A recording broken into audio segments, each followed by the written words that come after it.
SC ST చట్టం FIR అయిన తర్వాత దర్యాప్తు చేసే అధికారం డిఎస్పీ ఆర్ ఏసీపీకి ఉంటుంది. కానీ అసలు ఎఫ్ఐఆర్ ఇష్యూ చేయకుండా ముందు దాన్ని కాలయాపన చేయడం అనేది ఒక ప్రక్రియ నడుస్తుంది. అది ఎంతవరకు కరెక్ట్? పోలీసులకు even in judiciary also there is a less awareness on schedule caste schedule right prevention of atrocities act. దాన్ని ఎట్లా అర్థం చేసుకోవాలి, దాన్ని ఎట్లా అమలు చేయాలనే విషయంలో చాలా గందరగోళం ఉన్న పరిస్థితి. ఉదాహరణకి సెక్షన్ 3FG అని ఒక 2 సెక్షన్లు ఉంటాయి. అవి ఏమంటాయంటే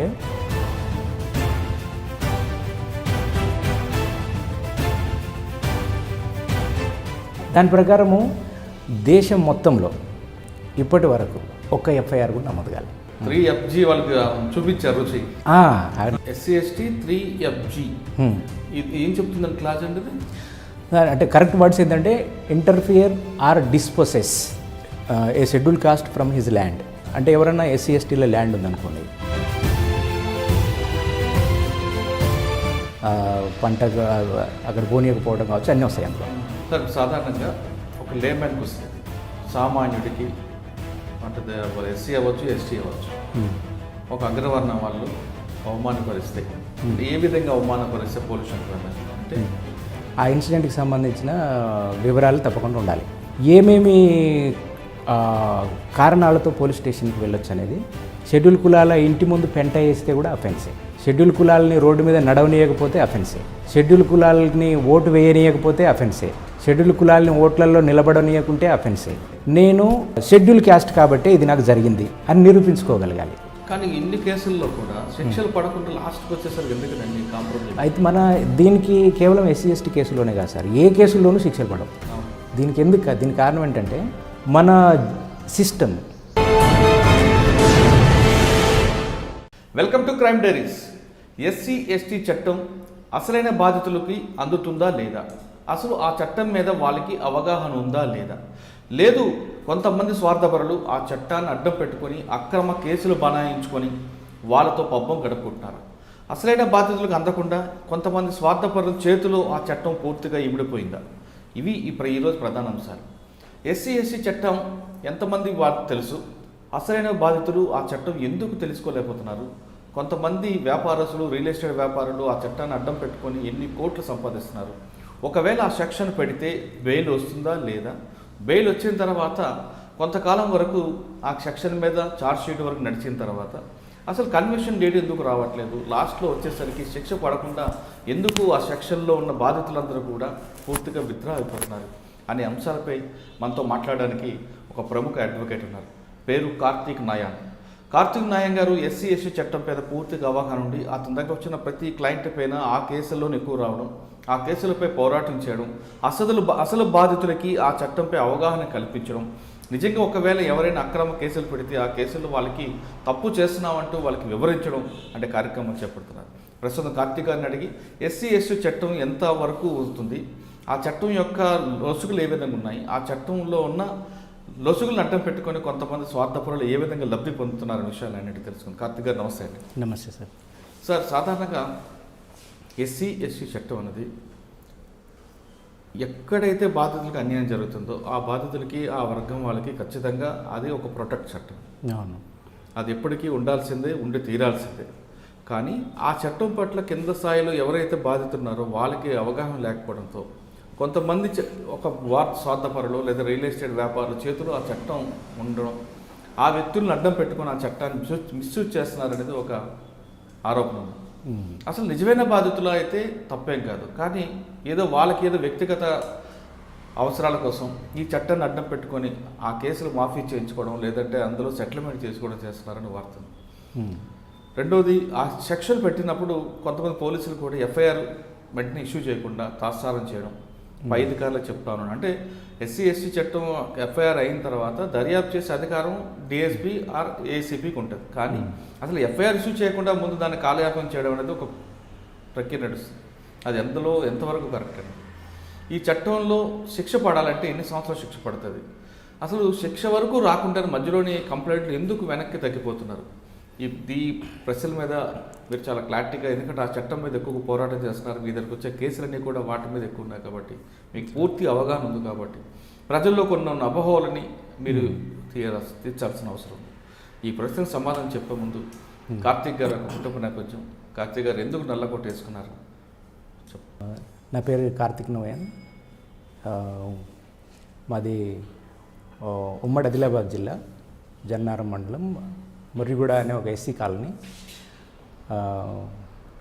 మేము నలుగురు అన్నదమ్ములు, ఒక చెల్లెలు. మేము ఎస్సీ మాల కులానికి సంబంధించిన వాళ్ళం. మా కుటుంబంలో, మా ఊరిలో, మా బంధువులు అందరిలో కూడా నేనే ఎక్కువ చదువుకున్నవాడిని, పిహెచ్డీ చేశాను. గుడ్. మొదటి నుంచి కూడా నేను రెగ్యులర్ స్టూడెంట్ని కాదు, పార్ట్ టైం స్టూడెంట్. ఎల్ఎల్ఎం వరకు కూడా part time. Schedule caste social welfare హాస్టల్లో ఉండి చదువుకున్నాను.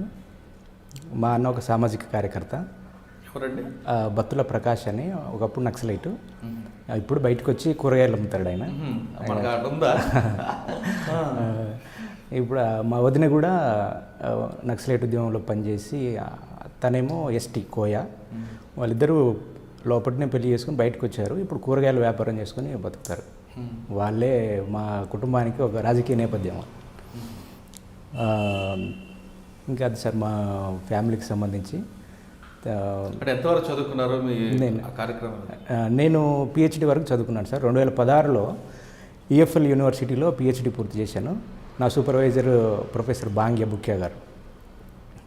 శానిటేషన్ వర్కర్స్ మీద పిహెచ్డి చేశాను. కో సూపర్వైజర్ ఏమో వెంకటేష్ నాయక్. వాళ్ళ ఆధ్వర్యంలో పిహెచ్డి సబ్మిట్ చేశాను. అవార్డు అయింది 2016లో. ఇంకా కుటుంబానికి సంబంధించిన విషయాలంటే నాకు ఫ్యామిలీ, నా భార్య, పిల్లలు, ఇద్దరు బాబు. అడ్వకేట్ అయిన తర్వాత ఎక్కడ ప్రాక్టీస్ చేస్తారు? నేను అడ్వకేట్ కావడానికి ఒక కారణం ఉంది సార్, మీరు పర్మిషన్ ఇస్తే. ఎందుకంటే 96లో మా అన్న అండర్గ్రౌండ్ వెళ్ళిపోయాడు. అప్పటి నుంచి ఆయనకు సంబంధించి ఆందోళన ఎప్పుడూ ఉండేది మాకు. ఆయన ఎప్పుడు అప్పుడంతా ఎన్కౌంటర్లు ఎక్కువ జరుగుతుంటే రోజు పేపర్ చూసేవాళ్ళం ఎప్పుడేమో వస్తుంది అనేది. ఆ తర్వాత ఎప్పుడు అరెస్ట్లు అయినా కూడా పేపర్లు చూసేవాళ్ళం. ఒక ఆందోళనకరమైనటువంటి వాతావరణం ఉండేది. ఆయన మొన్నటి 2016 వరకు 18 వరకు కూడా సంవత్సరానికి ఒకసారి అరెస్ట్ కావటం, మేము బయటికి తీసుకురావటం ఇలాంటివి జరుగుతూ ఉండేవి. ఆ క్రమంలో ఒకసారి 98లో ఆయన కోసం నన్ను అరెస్ట్ చేశారు. ఎందుకు? ఆయన అడ్రస్ చెప్పమని. ఆయన అడ్రస్ చెప్పమని నన్ను అరెస్ట్ చేస్తే అప్పుడు ఆయన ఎక్కడ ఉన్నాడో కూడా నాకు తెలుసు. పోలీసు వాళ్ళకి చెప్పేశాను పలానా చోటు ఉన్నాడని. అయితే అప్పుడేందో ఒక అడ్వకేట్ ఇంట్లో ఉన్నాడు.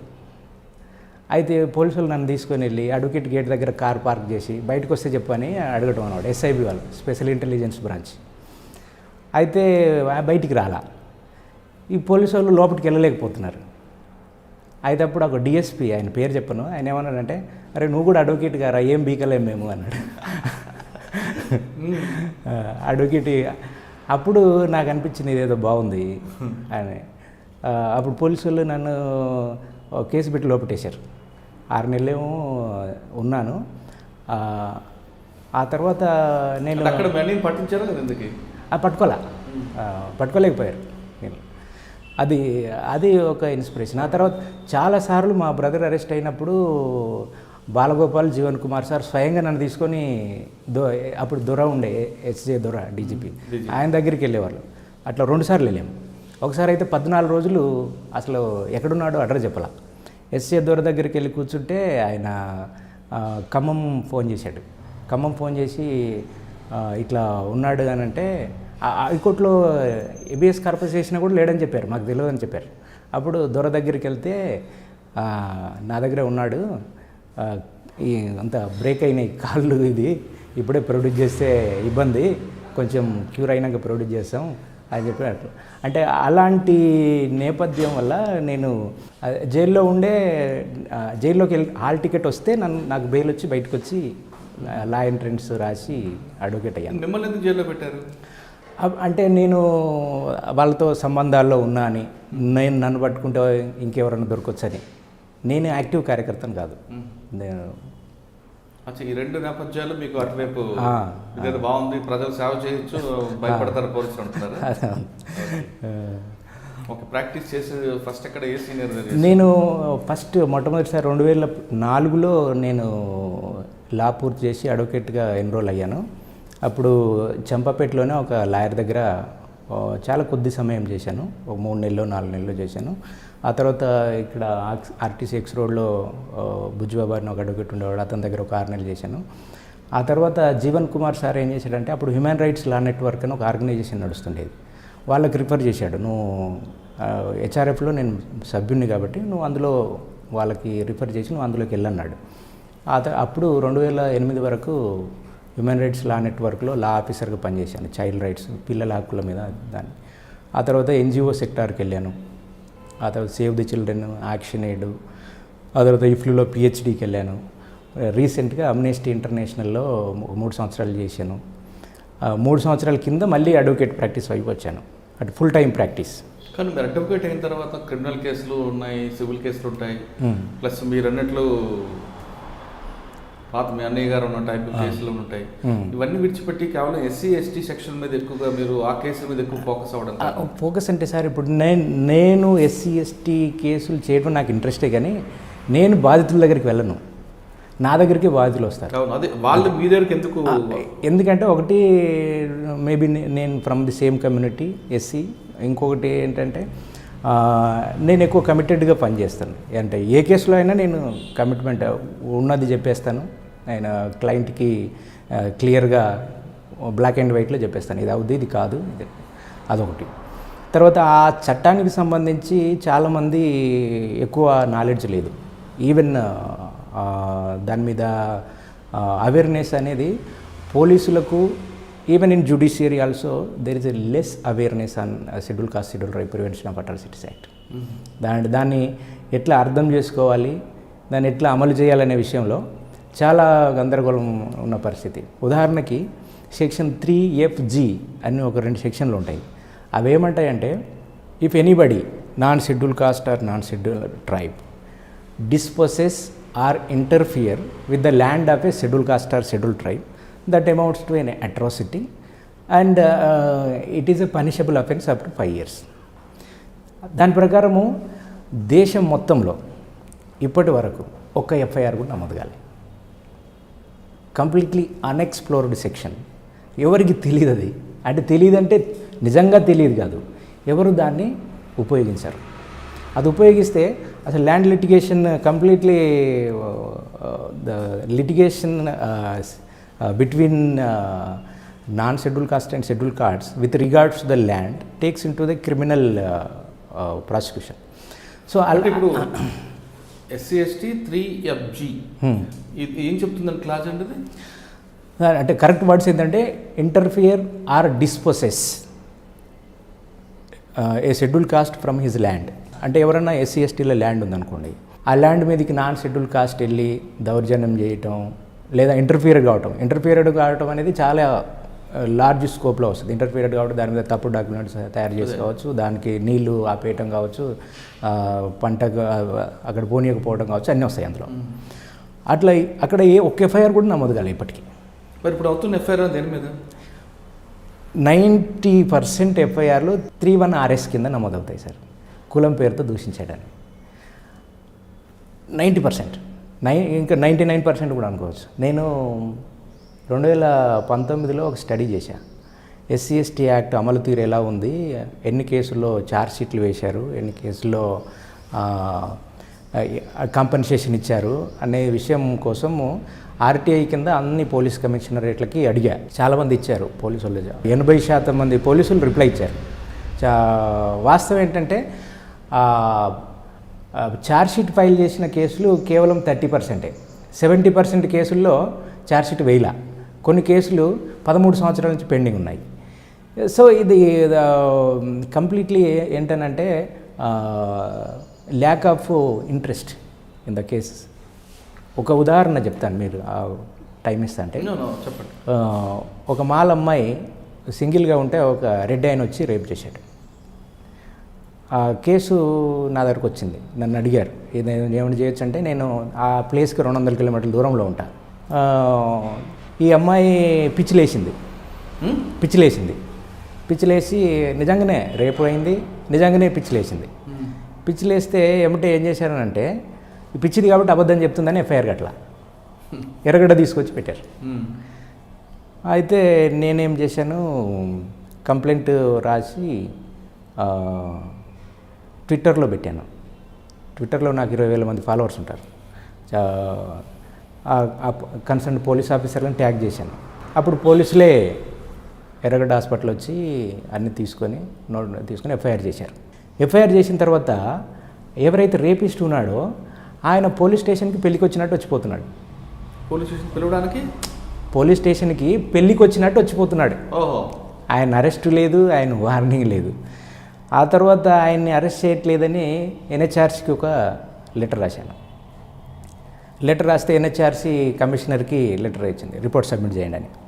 అప్పుడు ఆయన అరెస్ట్ చేశారు. అరెస్ట్ చేసి లోపటేశారు. బెయిల్ మీద బయటకు వచ్చాడు. బయటకు వచ్చిన తర్వాత ఈ కేసు నా దాకా రావడానికి కారణం ఏంటంటే ఆ కుటుంబంలో ఆ అమ్మాయికి సంబంధించిన బంధువు ఒకరు గెజిటెడ్ ఆఫీసర్ ఉన్నారు. ఇప్పుడు ఎక్కడో మారుమూల పల్లెల్లో ఉన్న వాళ్ళకి నా ఫోన్ నెంబర్ కానీ నేను కానీ తెలిసే అవకాశం లేదు. ఇక్కడ ఆ ఆఫీసర్ నాతో కోఆర్డినేషన్లో ఉన్నాడు. ఏం చేయాలి, ఎట్లా చేయాలి అనేది నేను ఆయన గైడ్ చేస్తున్నాడు. ఆయన కూడా వెళ్ళి పోలీసులను కలుస్తున్నాడు. ఇవంతా నడుస్తుంది. అయితే అక్కడున్న ఇన్వెస్టిగేషన్ ఆఫీసర్ ఛార్జ్షీట్ ఫైల్ చేశాడు. ఛార్జ్షీట్లో ఏం చేశాడనంటే అక్యూజ్డ్ని ఎలా తప్పించాలి అనే ఒక ఇంటెన్షన్తో ఛార్జ్షీట్ ఫైల్ చేశాడు. అంటే ఏ విషయాల్ని మాట్లాడకుండా ఉంటే అక్విటల్ వస్తుంది అది మాత్రమే వేశాడు. ఎంత బ్లండర్ అంటే రేప్ కేసుల్లో medical report compulsory. Medical report వేయాల. ఎంటైర్ ఛార్జ్షీట్ ఏం మాట్లాడుతుందంటే అక్యూజ్డ్ నంబర్ మీద ఒక ఫోన్ నంబర్, ఒక ఫోన్ ఉంటుంది కదా, ఆ ఫోన్ నంబర్ని ట్రాక్ చేస్తాడు ఈయన ఇన్వెస్టిగేషన్ ఆఫీసర్. ఆ టైంకి ఆ రోజు ఆ ఫోను ఆ రేపు జరిగిన ప్లేస్లో లేదు. ఇది ఎంటైర్ ఛార్జ్షీట్. కాబట్టి దేర్ ఈజ్ అంటే ఎవరైనా ఏం మెడికల్ రిపోర్ట్ వేయని రేప్ కేసు ఏమవుతుంది, అది వేశారు. నేను దాన్ని ఛాలెంజ్ చేశాను. Police officer is colluded with the accused. It amounts to wilful negligence. Wilful negligence is the offence. Police officer can be punished for that offence. He will become a co accused. అది నేను ఎన్హెచ్ఆర్సీకి రాశాను. NHRC మళ్ళీ రాసింది కమిషనర్కి రాస్తే కమిషనర్కి నేను మళ్ళీ పర్సనల్గా వెళ్ళి నేను కమిషనర్ కలిసాను. వేరే పని మీద వెళ్తే దీన్ని కలిసాను. ఆయన నాతో ఏమన్నానంటే అస్సలు కొను ఆడెవడో నేను ఐవోని పిలిపిస్తా, మాట్లాడతా, అట్లా ఉండదు నా దగ్గర అది అన్నాడు. ఓకే సార్ మంచిదని వచ్చేసింది. ఆ తర్వాత నాకు ఎవరైతే కేసు పంపించారో ఆయన ఫోన్ చేసి సార్ చాలా ప్రెషర్ వస్తుంది సార్, నేను తట్టుకోలేను అన్నాడు. మరి నేనేం చేయాలి తట్టుకోలేకుంటే ఏం చేద్దామని చెప్పండి, మీరు వదిలేయండి సార్ అండి. హ్యాపీ వదిలేయటానికి నాకేమైనా ఫీజు వస్తుందా ఇలా, నా టైం వేస్ట్. హ్యాపీ వదిలేయటానికి కొట్లాడే వాళ్ళ తరఫున నేను కొట్లాడతా, కానీ మీరు వదిలేయమంటే నాకేదో పని తప్పుతుంది కదా, అందుకని నేను వదిలేశాను. చాలా ప్రెషర్. ఎవరో ఒక పెద్ద పొలిటికల్ లీడరు నుంచి ఫోన్లు వచ్చినాయంట.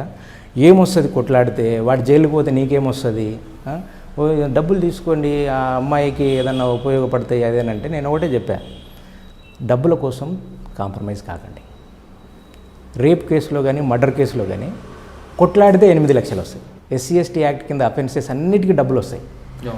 1 lakh to 8 lakhs వరకు, 8.5 lakhs వరకు. కాంప్రమైజ్ అయితే ఏమొస్తుంది, ₹1,00,000 ఇస్తాడు, 2 లక్షలు ఇస్తాడు, అంతకైతే 4 లక్షల వరకు ఇస్తారు. ఓ కేసులో 4 లక్షలు ఇచ్చి కాంప్రమైజ్ అయ్యారు నాకు తెలిసిన కేసులో. అందుకే నేను SC ST బాధితులకి, యాక్టివిస్టులకి, నాయకులకి ఎవరన్నా ఉంటే, కాంప్రమైజ్ల గురించి ఆలోచించే వాళ్ళు ఉంటే, కొట్లాడితే డబ్బులు వస్తాయి, కాంప్రమైజ్ అయితే రావు. కాంప్రమైజ్ అయితే అవమానం, 2 నువ్వు తప్పుడు కేసు కావచ్చు, 3 నిజంగానే తప్పుడు కేసు కావచ్చు. సో ఇవన్నీ అసలు కేసు పెట్టడము అనవసరం. నువ్వు ఒకవేళ అలాంటిది ఉంటే చట్టం వచ్చిన నేపథ్యం ఏంది, దాన్ని మనం దేనికి ఉపయోగిస్తున్నాం, అది చాలా ఇంపార్టెంట్. అసలు ఎందుకు SC ST prevention of atrocities act తేవలసినటువంటి అవసరం వచ్చింది? 1800 సంవత్సరంలోనే బ్రిటిష్ వాడు కాస్ట్ డిజబిలిటీస్ రిమూవల్ యాక్ట్ ఉంది. అప్పుడే 200 సంవత్సరాల కింద. అంటే కాస్ట్ ఈజ్ ద ప్రాబ్లం. మనం అందరం ఫేస్ చేస్తుంది, మనకు సంబంధం లేకుండా ఏదో కులంలో పుట్టాం. ఆ కులానికి ఒక స్ట్రక్చర్ ఉంది, ఒకటి పైన కింద ఇదంతా. ఆ ప్రాబ్లం 100 సంవత్సరాల నుంచి ఉంది. కాబట్టి దాన్ని లీగల్గా ఎదుర్కోవడానికి బ్రిటిష్ వాడు చేశాడు చట్టం. రాజ్యాంగం వచ్చినాక కూడా సివిల్ రైట్స్ ప్రొటెక్షన్ యాక్ట్ వచ్చింది. ఆ తర్వాత SC ST prevention of atrocities act వచ్చింది. అయినా అత్యాచారాలు ఏమి ఆగట్లేదు. దీంట్లో ఏంటనంటే ఎప్పుడు కానీ చట్టము తనకు తాను అమలు చేసుకోదు. చట్టాన్ని అమలు చేయడానికి ఒక యంత్రాంగం. అందుకే ఒక సామాజిక వాతావరణం ఉండాలి. భౌతిక వాతావరణము అన్నట్టే సామాజిక వాతావరణం ఒకటి ఉండాలి ఏ చట్టమైనా అమలు కావడానికి. ఉదాహరణకి మహబూబ్ నగర్లోనూ ఒక ఏరియాలో కుల నిర్మూలన పోరాట సమితి వాళ్ళు ఒక రేప్ కేసు మీద ఎఫ్ఐఆర్ కట్టడానికి ఒక నెల రోజులు టెంట్ వేశారు, కేవలం ఎఫ్ఐఆర్ కట్టడానికి. అదే ఏది ఎస్సీ ఎస్టీ చట్టం అమలు చేయమని. అదే మహబూబ్ నగర్లో పోలేపల్లిలో స్పెషల్ ఎకనామిక్ జోన్స్ చట్టం అమలు చేయొద్దని ధర్నాలు జరుగుతాయి. బోత్ ఒక చట్టాన్ని అమలు చేయొద్దని, అంటే స్పెషల్ ఎకనామిక్ జోన్ చట్టం వద్దు, ఇది అమలు చేయొద్దు, మా భూములు పోతున్నాయి, మా జీవనోపాధి పోతుందని ఒకవైపు ధర్నాలు చేశారు.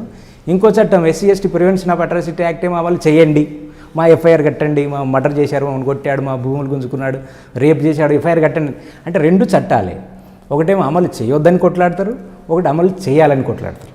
దీంట్లో ఏంటనంటే సమాజము ఏ చట్టాన్ని రెండింటికి ధర్నా చేస్తున్న ఒకే సామాజిక వర్గం, రెండు వేరు వేరు. అక్కడ బాధితులు నిజానికి అంత మార్జినలైజ్ సెక్షన్స్ ఉంటారు, ఎస్సీ ఎస్టీ బీసీలో ఉంటారు. ఇప్పుడు భూములు పోయేటి వాళ్ళవే, ఇటు అత్యాచారాలు జరిగేది ఎస్సీ ఎస్టీల మీద.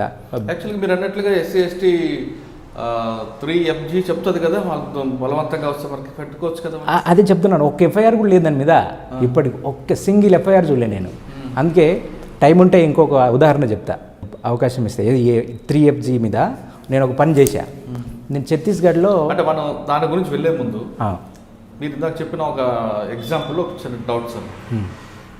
అమ్మాయికి రేప్ చేశాడు, జనరల్గా రేప్ చేశారని పోలీస్ స్టేషన్ వెళ్తే ఏం ఎవిడెన్స్ లేకుంటే ఎఫ్ఐఆర్ ఇష్యూ చేయమని చెప్పి సుప్రీంకోర్టు ఆర్డర్స్. ఏం ఆర్డర్స్ అవసరం లేదు, అమ్మాయి నోట్, ఒక బాధిత ఒక మహిళ నోట్ నుంచి నాకు రేప్ చేశాడని చెప్తే అది ఇంకా దాని మించిన సాక్ష్యం కూడా అవసరం లేదు, ఏం లేదు. ఎఫ్ఐఆర్ ఇష్యూ చేయకపోవడం కాకుండా దానికి మళ్ళీ ఎన్హెచ్ఆర్సీ వాళ్ళు ఇన్వాల్వ్ అయ్యి కమిషనర్ ఇన్వాల్వ్ అయ్యే వరకు ఎందుకు ఎఫ్ఐఆర్ ఇష్యూ చేయలేదండి? అంటే ఒక ఎస్సీ ఎస్టీ చట్టం వ్యక్తికి ఇంత చులకన ఉంటుందా? ఇప్పుడు ఒకటి సార్, నేను ఈ రిలవెంట్ పాయింట్ ఇక్కడ ఏంటంటే మనం మాట్లాడుకోవాల్సింది, ఏ చట్టాన్ని అమలు చేయడానికి యంత్రాంగం సిద్ధంగా ఉంది, సమాజం సోషల్ యాక్సెప్టెన్స్, సింపుల్గా సోషల్ యాక్సెప్ట్, సామాజిక ఆమోదం ఉన్న చట్టం కాదు. SC ST prevention of atrocity act సామాజిక ఆమోదం లేని చట్టం. అండి ఏదేమన్నా మీరు మళ్ళీ ఒక ట్యాగ్ కట్టి ఆ ట్యాగ్ నుంచి పంపించే వరకు అంతవరకు ఎందుకు స్పందించలేదు అంటున్నా? అడిగేవాళ్ళు లేరు. అది అన్యాయం కదండి. అన్యాయమే, అన్యాయాలు. ఇప్పుడు అట్లాంటి సిటీలో ఒక పోలీస్ స్టేషన్లో సార్, ఇప్పుడు మీరు రెండో చెప్పండి, ఇంకోటి దాని తర్వాత ఒకటి వెళ్దాం, ఇంకోటి మీరు మధ్యలో చెప్తాను. 31FG మీద నేను ఛత్తీస్గఢ్లో ఒక 3 సంవత్సరాలు ఆదివాసులతో పనిచేశాను. నా ప్రీవియస్ అసైన్మెంట్ అదే. నా అసైన్మెంట్ ఏంటంటే ఆదివాసుల భూమి హక్కులు. అక్కడ ఏంటనంటే నాకంటే ముందు పనిచేసిన వాళ్ళంతా కూడా రీసెర్చ్ చేశారు, రిపోర్ట్లు తయారు చేశారు, క్యాంపెయిన్లు చేశారు. భూములు పోయిన ఆదివాసుల భూములు కంపెన్సేషన్ ఇవ్వాలని కలెక్టర్కి అప్లికేషన్ పెట్టారు. నేను అక్కడ వెళ్ళి ఒక్కొక్క 20-30 గ్రామాలు తిరిగిన తర్వాత ఎస్సీ ఎస్టీ యాక్ట్ కింద కేసులు ఎందుకు పెట్టకూడదని ఒక ప్రయోగం చేశాను. ఒకే రోజు రాయగఢ్ పోలీస్ స్టేషన్ ముందట 300 మంది ఎస్సీ ఎస్టీ ఆదివాసులను కూర్చోబెట్టాను, జూన్ 14, 2017. అక్కడ 300 మందితో కంప్లైంట్లు పెట్టించాను. రాయగఢ్ మైన్స్ కంపెనీ ఉంటాయి, అక్కడ కోల్ మైనింగ్ ఏరియా అంతా. బలాసూర్ దగ్గర, బలాసూర్ కాదు సార్, బిలాస్పూర్ దగ్గర. అక్కడ అప్పుడంతా అక్కడ తెలుగు వాళ్ళు ఉండే పోలీసు వాళ్ళు. నాకు నక్సలైట్ అని పేరు పెట్టారు. నేను నక్సలైట్ కాదు, నేను ఒక ఇంటర్నేషనల్ ఆర్గనైజేషన్లో పనిచేస్తున్నాను. ఇవన్నీ అక్కడ ఆంధ్రప్రదేశ్లో చేస్తారు, ఇక్కడ ఎవరు చేయరు, నువ్వు అక్కడి నుంచి వచ్చావు ఇక్కడ చేస్తున్నావు అని అంటే, కాదు నేను లాయర్ని కాబట్టి నాకు చట్టం తెలుసు, ఇక్కడ ఉన్న వాళ్ళు కంపెన్సేషన్ అడిగారు, కానీ ఆదివాసుల భూముల్ని వితౌట్ కన్సెంట్, వాళ్ళ అంగీకారం లేకుండా భూమి తీసుకుంటే అది నేరం. అది ఎస్సీ ఎస్టీ యాక్ట్ చెప్తుంది, అది ఫారెస్ట్ రైట్ యాక్ట్ చెప్తుంది, అది Panchayati Raj extension of Panchayati Raj act, 3 చట్టాలు కూడా చెప్తాయి. If you take a land of schedule tribe without their consent it amounts to crime. ఆ ప్రొవిజన్స్ అన్నీ చూపించి అక్కడ కంప్లైంట్ పెడితే ఎఫ్ఐఆర్ చేయాల. అక్కడ పెద్ద కంపెనీల మీద పెట్టాం. అప్పుడు ఎవరో పంజాబ్లో ఎంపీకి అక్కడ థర్మల్ పవర్ ప్లాంట్ ఉన్నాయి, దానికి పెట్టాం. అక్కడ వాళ్ళు మేనేజ్ చేసి ఎఫ్ఐఆర్లు కాకుండా చేశారు. ఇప్పుడు 3FG వాళ్ళకి చూపించారు రుచి. అంటే నేనేంటనంటే ఎప్పుడు కానీ ఒక అంటే ఇది కూడా చేయొచ్చు అనేది చేసి చూపించాలి. క్రిమినల్ ముద్రేశారు కదా నక్సలైట్ అయిన వాళ్ళు, వేసారు కానీ కాదు కదా మనం. ఆ పోలీస్ ఆఫీసర్ ఇప్పటికి మాట్లాడుతుంటాడు. ఆయన ఉన్నాడు, ఇంకా పేరొద్దు, అక్కడే ఉన్నాడు. అక్కడే మాట్లాడి ఎలా ఉన్నారు సార్ అది ఇది అని అడిగి అక్కడ జూనియర్ అప్పుడు ఐపీఎస్ న్యూ పోస్టింగ్ అనమాట. ఇప్పటికీ ఏదైనా విషయాలుంటే షేర్ చేస్తాడు, మాట్లాడతాడు. జనరల్గా కొన్ని విషయాల్లో భూ వివాదాల్లోనూ లేదా ఫైనాన్షియల్ డిపెండెన్స్ ఏదో వివాదాల్లో ఏ బి మధ్యన నడుస్తారు. ఏ బి ఇద్దరు కూడా అగ్రవర్ణాలు అనుకున్నాం. ఏ అని వ్యక్తి కొంతకాలకి ఆ వివాదాన్ని పరిష్కరించుకోవాలని బికి ఆయన ఏకి మధ్యన వివాదానికి ఏ అని వ్యక్తి ఏం చేస్తాడంటే మీరు చెప్పిన ఎస్సీ ఎస్టీ వ్యక్తిని మధ్యలో పెట్టి ఆయన ద్వారా రికవరీ చేద్దామని పంపించి ఆ వ్యక్తి వెళ్ళిన తర్వాత బి అనే వ్యక్తి అతని కులం పేరు మీద తిట్టాడు కాబట్టి కేసు పెట్టాలి అని బెదిరించి ఒక తప్పుడు కేసు పెట్టిస్తారు. కానీ బి అనే వ్యక్తికి ఏ పంపిన వ్యక్తి కులం కూడా తెలియదు, కానీ కులం పేరు మీద తిట్టారు కాబట్టి ఒక కేసు పెట్టించి ఆ కేసుని అడ్డంగా బూచిగా చూపించి కాంప్రమైజ్ రావాలని పోలీస్ అధికారులతో నడిపిస్తుంటాడు. దానివల్ల ఎవరికి ప్రయోజనం, ఎవరికి నష్టం? అది మిస్యూజ్ ఆఫ్ లా. దాన్ని మనం నేను అలాంటి జరుగుతున్న వాస్తవం కాదంట. నా దృష్టికి వచ్చిన వాటిలో ఒకటి కనిపించింది దగ్గరలోనే, సిటీకి దగ్గరలోనే. ఒక లీడరు కార్ డ్రైవరు అవతల లీడర్ మీద పెడితే అవతల లీడర్ కార్ డ్రైవర్ యువతల లీడర్ మీద ఎస్సీ ఎస్టీ యాక్ట్లు పెట్టుకున్నారు. అది నేను చూశాను అలాంటి కేసులు. దాంట్లో వీళ్ళు పావులు మాత్రమే, అదే అన్నా వీళ్ళకి ఏం రోల్ ఉండదు. ఈయన దగ్గర దొర దగ్గర పని చేస్తాడు, దొర చెప్పినట్టు కంప్లైంట్ రాస్తే ఆయన మీద కేసు పెట్టరు అంటే ఆయన ఒక ఎస్సీని తీసుకొచ్చి ఈయన మీద కేసు పెట్టించడం. అది దాన్ని ఎట్లా అనేది ఇటువంటి స్వార్థపరుల చేతిలో పావులుగా మారుతున్న వ్యక్తులకి వాళ్ళకి అవగాహన కల్పించడానికి ఇలాంటి వాళ్ళు ఏం చేస్తారు అంటే మనకి బలమైన చట్టం అండి. అవును, 100% అది మనకి చాలా ప్రొటెక్ట్స్. ఆ చట్టాన్ని మనం ఇటువంటి చిన్న చిన్న కేసుల్లో ఎవడో స్వార్థం కోసం మనం ఎందుకు దాన్ని బలి చేసి ఆ చట్టంకు ఉన్న ప్రాధాన్యత తగ్గించుకోవాలి? అది అవాయిడ్ చేయలేం సార్. ఎందుకంటే ఇప్పుడు ఏ చట్టమైనా మిస్యూజ్ అవుతుంది. ఎస్సీ ఎస్టీ చట్టమే కాదు. What is the percent of misuse of this law? ఒకసారి ఏ చట్టమైనా అవుతుంది కాదనట్లేదు, కానీ ఎక్కువ 498A ఎస్సీ ఎస్టీ అనేది ఎక్కువ మిస్యూజ్ అవుతుందని రికార్డ్ చెప్తుంటాయి. 498A అనేది ఎక్కువ మిస్యూజ్ అవుతుంది కాబట్టి దాన్ని వెంటనే అరెస్ట్ చేయదంటే సుప్రీంకోర్టు అన్నది ఇన్వాల్వ్ అయ్యి దానికి 41 CRPC నోటీస్ ఇవ్వాలి, అరెస్ట్ చేయదని చెప్పి. అంటే దాని ప్రాధాన్యత కొంచెం తగ్గినట్లుగానే మనం భావించుకోవాలి. గతంలో 498 అరెస్ట్ అయ్యే కేసు బుక్ ఏంటంటే ఆటోమేటిక్ కాంప్రమైజ్ అవ్వాలి లేదా అరెస్ట్ అవ్వాలి అన్న సిస్టమ్కి వచ్చింది. ఎప్పుడైతే మిస్యూజ్ అయిందో కోర్టు ఈ విధంగా రావడంతో దాని ప్రాధాన్యత తగ్గింది. అటువంటి ప్రభావం దీమే పడింది అనుకోండి, మిగతా నిజమైన బాధ్యతలు ఉన్నారు. మీరు చెప్పారు చూసారు ఇందాక ఫస్ట్ రేప్ కేసులో, అటువంటి వాళ్ళందరికీ ప్రొటెక్టివ్ మనకి ఎక్కడ ఉంటుందండి? ఎస్సీ ఎస్టీ అయిందంటే ఖచ్చితంగా అని అరెస్ట్ చేయాల్సిందే, డిఎస్పీ ఏసీపీ స్థాయిలో ఎంక్వైరీ చేయాల్సింది. ఓకే, తర్వాత బెయిల్ కాంప్రమైజ్ తర్వాత ముందైతే అక్కడ పడుతుంది. నిజమైన బాధ్యతలకి అలా జరిగిందంటే 100% అందరూ యాక్సెప్ట్ చేస్తారు. ఇప్పుడు మీరు చెప్పిన రేప్ కేసులో కావచ్చు, లేదా కుల వివక్ష గురి అయిన వాళ్ళ పట్లకు సెక్షన్ పెట్టి వాళ్ళకి ఖచ్చితంగా శిక్షించాలి, వాళ్ళు బెయిల్ రాకుండా చేయాలనేది చేస్తే దాన్ని ఎవరు కాదంటారు. ఇటువంటి స్వార్థపర చేతిలో పావులుగా మారినప్పుడు ఆ చట్టం మిస్యూజ్ అయ్యి రాబోయే కాలంలో దాని ప్రాధాన్యత తగ్గిపోతే బలం అన్నది వీళ్ళకి ఎక్కడ ఉంటుంది అనేది ప్రాధాన్యత ఆల్రెడీ తగ్గిపోయింది. ఒకప్పుడు ఎస్సీ ఎస్టీ కింద ఎఫ్ఐఆర్ అవుతే తప్పనిసరి అరెస్ట్ అయ్యేది. ఇప్పుడు అరెస్ట్ 41A ఎస్సీ ఎస్టీ యాక్ట్లో కూడా ఇస్తున్నారు. ఇవ్వకూడదు, నిజానికి ఇవ్వకూడదు, కానీ ఇచ్చేస్తున్నారు. Most of the offences, majority offences in SC ST prevention of atrocities act is punishable with below 7 years. కాబట్టి 41A దీనికి కూడా ఇచ్చేస్తున్నారు. కానీ ఇవ్వకూడదు, ఇది స్పెషల్ లా ఈజ్ ప్రివేల్స్. అట్లా ఇవ్వకూడదు కానీ ఇస్తున్నారు, అసలు అరెస్టులు చేస్తలేరు. అయితే మిస్యూజ్ విషయానికి వచ్చినప్పుడు దాన్ని ఎవరు మిస్యూజ్ చేస్తున్నారు అనేది ఇంపార్టెంట్. ఎస్సీ ఎస్టీలు మిస్యూజ్ చేస్తున్నారా, ఎస్సీ ఎస్టీలని వాడుకొని నాన్ ఎస్సీ ఎస్టీలు మిస్యూజ్ చేస్తున్నారా? అది అదే చెప్పేది, నిజంగా వాళ్ళకి అవగాహన లేకపోవడమే. అది ఇప్పుడు ప్రొటెక్ట్ గా ఉంది. ఇప్పుడు షర్ట్, ఈ షర్ట్ వాడుకోసం నేను వేసుకోవాలి కదా. అవును, నేను అది చాలా సీరియస్గా అడ్వకేట్ చేస్తున్నాను సార్. నీకు నిజానికి అన్యాయం జరిగితే నీవు కొట్లాడు, నీ తరపున నేను కొట్లాడతా, ఎక్కడ దాకంటే అక్కడ దాకా. ఒకవేళ నీకు అన్యాయం జరగకుండా ఏదో బ్లాక్ మెయిలింగ్ కోసము లేకుంటే దీన్ని ముందు పెట్టి ఇంకో సెటిల్మెంట్ కోసం ట్రై చేసి మాత్రం నా దగ్గరికి రావద్దు.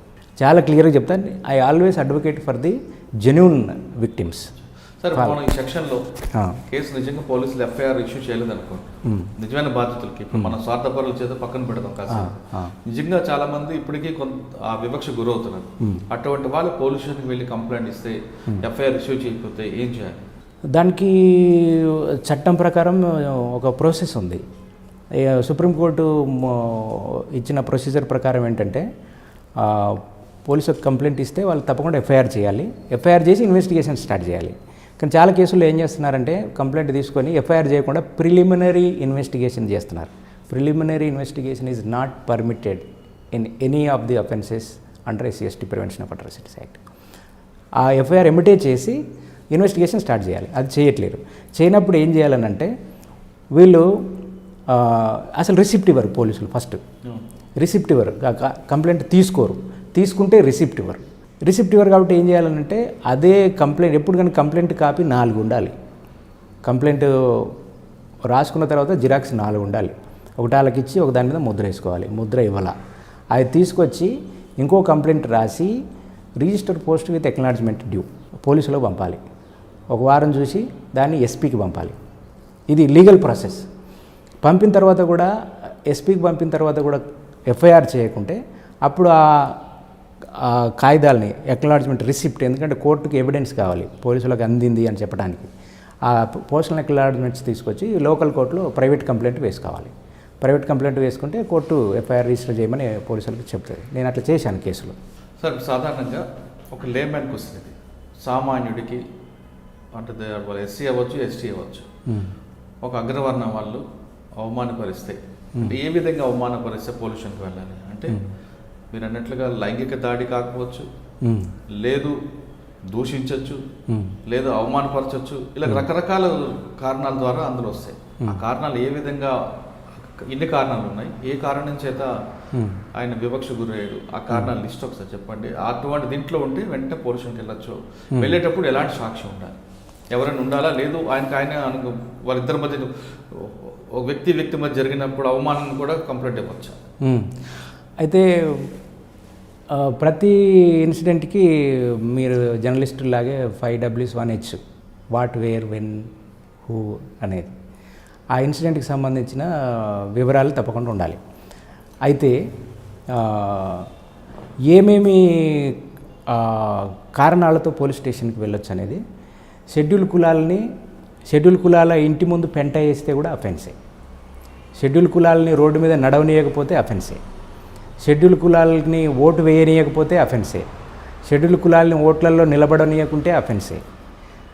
ఇట్లా ఒక లిస్ట్ ఉంది. అందుకే ఆ లిస్టులో ఏ అఫెన్స్ జరిగినా అంటే నేను షెడ్యూల్ క్యాస్ట్ కాబట్టి ఇది నాకు జరిగింది అని నిరూపించుకోగలగాలి. అది నిరూపించుకోగలిగితేనే నేను ఇప్పుడు ఉదాహరణకి కొన్ని కేసుల్లో కోర్టులు జడ్జిమెంట్ ఇచ్చాయి, రేప్ ఈజ్ ఏ రేప్. ఇప్పుడు షెడ్యూల్ క్యాస్ట్లో వాళ్ళకి అవమానం జరిగితే మీరు అంటారు ఇంటి ముందు పెంట వేసినా లేదంటే వాళ్ళ రోడ్డు మీద నడవని బై మిస్టేక్ పెంట పడతారు, వాళ్ళు షెడ్యూల్ క్యాస్ట్ అని తెలియదు వాళ్ళకి. మరి వాళ్ళకి అప్పుడు నన్ను అవమానపరిచాను ఆయన కానీ అనుకుంటే అది కేసు అవుతుంది? అది కేసు అవుతుంది, అది నెగ్గకపోవచ్చు కానీ కేసు అవుతుంది. అంటే మీరు చెప్తున్న 20 కారణాల్లో ఇదో కారణం. అంటే కేవలం దూషించక్కర్లేదు, కానీ ఆయన ప్రూవ్ చేసుకోవాలి. అవును. అసలు ఈ చట్టం first protection of civil rights act వచ్చినప్పుడు అది కంప్లీట్గా అఫెన్సెస్ని డిఫైన్ చేయలే. షెడ్యూల్ కులాల మీద ఏమేమి జరుగుతాయి, షెడ్యూల్ ట్రైబ్స్ మీద ఏమేమి జరుగుతాయి అనేది ఆ చట్టంలో చెప్పకుంటే ఈ చట్టం రాసిన వాళ్ళు PS కృష్ణన్, SR శంకరన్, ఇంకా కొంతమంది IAS ఆఫీసర్లు ఇన్వాల్వ్ అయ్యి ఏం చేశారనంటే అసలు ఏం జరుగుతుంది, SC/STలకు ఏం జరుగుద్దని చెప్పి కొన్ని డైరెక్ట్ వెళ్ళి అడిగారు. ఈ చట్టము చాలామంది అనుకున్నట్టు చట్టాలు ఏసీ రూమ్లో కూర్చొని రాస్తారు అనుకుంటారు కదా, SC/ST యాక్ట్ చట్టం అట్లా రాయాల. ఈ డ్రాఫ్టింగ్ చేసేవాళ్ళు పోయి షెడ్యూల్ క్యాస్ట్ని అడిగారు, ఏం చేస్తారు మిమ్మల్ని అంటే మమ్మల్ని బట్టలు ఇప్పి ఊరేగిస్తారు, అదొక అఫెన్స్, అది ఉంది చట్టంలో. మమ్మల్ని గుండు గీకుతారు, ఈ ఎవడు తోట త్రిమూర్తులు అనేవాడు గుండు గీకాడు, ఆ గుండు గీకుతారు. తర్వాత ఏం చేస్తారు, మమ్మల్ని రోడ్డు మీద నడవనివ్వరు, అది కూడా ఒక అఫెన్స్. మమ్మల్ని ఓటేయనియరు, అదొక అఫెన్స్. మమ్మల్ని ఓట్లలో నిలబడనివ్వరు, అదొక అఫెన్స్. మమ్మల్ని బాయికాడికి రానివ్వరు, అదొక అఫెన్స్. మమ్మల్ని చెరువు కాడికి రానివ్వరు, అదొక అఫెన్స్. మా భూములకు నీళ్ళు ఇవ్వరు, అదొక అఫెన్స్. ఇట్లా లిస్ట్ అంతా షెడ్యూల్ కులాల వాళ్ళు చెప్తే అవన్నీ రాసుకొని చట్టంలో పెట్టారు. సూపర్. అది ఈ చట్టం ఎక్కడో ఏసీ రూమ్లో కూర్చుంది కాదు. వీళ్ళు డైరెక్ట్ అక్కడికి వెళ్ళి మాకు నోట్లో మలమూత్రాలు పోస్తారు, ఇది కూడా ఉన్నాయి. మలం తినిపించారు బీహార్లో అక్కడిక్కడ అంతటా చెప్పులు నెత్తి మీద పెడతారు. ఇవన్నీ కూడా ఎక్కడో ఊహించడానికి అవకాశం లేదు ఇవన్నీ. కాబట్టి ఎస్సీఎస్ల దగ్గరికి వెళ్ళి మీకు ఏం జరుగుతాయి ఊళ్ళో అని అడిగి అవి రాసి అవి చట్టంలో పెట్టారు. ఓకే, అవి రాసి పెట్టారు. నిజంగా అటువంటి సంఘటనలు జరిగినప్పుడు వాళ్ళు ఎటువంటి సాక్ష్యాలతో పోలీసు దగ్గరికి వెళ్ళాలి? సాక్ష్యాలు ఏం సేకరించాలి? పోలీసులు తీసుకురావాలా? లేదు నిజంగా నాకు జరిగింది, నా ఇంటి ముందు పెట్టే సాక్ష్యం, ఇది అగ్రవర్ణాలు వేశారని చెప్పి సాక్ష్యం ఏముంటుంది? దానికి విట్నెస్ ఉండాలా, ఐ విట్నెసెస్ ఉండాలా, లేదా సర్కమ్స్టాన్షియల్ విట్నెస్ ఉండాలా, ఆ తర్వాత డాక్యుమెంటరీ ప్రూఫ్స్ ఉండాలా. ఇవన్నీ పెడితే నిరూపణ అవుద్ది, పనిష్మెంట్. రెండో విషయం, అందులో నేను ఎస్టీ అని ప్రూవ్ చేసుకోవడానికి నాకు కుల సర్టిఫికేట్ ఉండాలి, కుల ధ్రువపత్రం. అది చట్టంలో లేదు, కానీ పోలీసు వాళ్ళు క్యాస్ట్ సర్టిఫికేట్ అడుగుతున్నారు. ఎందుకంటే ఇప్పుడు నా తరతరాల నుంచి మా నాన్న నా తండ్రి గారు మా తాతగారి నుంచి నేను ఎస్టీ అని అవుతాను అయి ఉండొచ్చు. కాబట్టి నాకు క్యాస్ట్ సర్టిఫికేట్ ఉంటుంది. కొంతమంది క్రిస్టియన్స్ కూడా ఇప్పుడు వస్తున్నారు, వాళ్ళకి ఏమని మనం చూడొచ్చు. ఆ క్రిస్టియన్స్ అంటే క్రిస్టియన్ లాంటి పేర్లు ఉన్న వాళ్ళకి, చర్చికి వెళ్తున్న వాళ్ళు, ఇంట్లో జీసస్ క్రీస్తు ఫోటో ఉన్న వాళ్ళకి పోలీసు వాళ్ళు ఎఫ్ఐఆర్ కట్టట్లే, మీరు బీసీసీ కింద వస్తారని అంటున్నారు.